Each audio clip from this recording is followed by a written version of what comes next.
এই গোপালগঞ্জের গোপালীরা শেখ হাসিনাকে ফেরত চায়, তাদের সাথে আমরা একমত। শেখ হাসিনা খুনি হাসিনাকে আমরাও ফেরত চাই। সে যে অপকর্ম করে গেছে, পলাইছে, এই জন্য তাকে পিলখানার হত্যাকারীর বিচার হইতে যাই শতে বার তার বিচার হইতে হবে, তাকে ফাঁসি দিতে হবে। গোপালগঞ্জের গোপালীরা যদি দেশের অশান্তি দূর করতে চায়, বর্তমান যাদের হাতে এখন ক্ষমতা, ওনাদেরকে বলছি, এই গোপালগঞ্জের গোপালী আরো আছে বাংলাদেশে।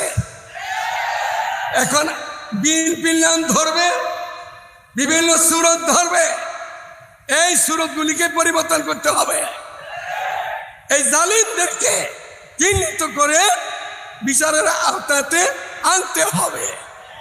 যদি দেশকে শান্তিতে আমরা রাখতে চাই, দেখতে চাই, বর্তমান সরকার যারা আসলেন তাদেরকে বলবো, এটা মুসলমানের দেশ, আলেম ওলামার দেশ, পীর দরবেশের দেশ, মসজিদ মাদ্রাসার দেশ।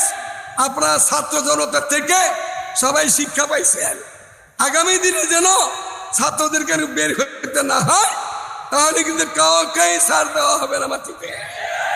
আল্লাহ দেশকে হেফাজত করে, উলামাদের পাশে থাকেন, ভালো থাকবেন। খুনি হাসিনা নাস্তিক, মুরতাদ, নাতখোর, জালিমদের সাথে ছিল। এই খুনি হাসিনা সমস্ত মন্ত্রী মিনিস্টার যারা তার পাশে ছিল, ওদেরকে ফাঁসি কাস্টে ঝুলাতে হবে। এবং আপনারা ভালো লোকের সাথে থাকেন, উলামায়ে কেরামের সাথে থাকেন, ভালো আছেন, ভালো থাকবেন। আসসালামু আলাইকুম ওয়া রাহমাতুল্লাহ।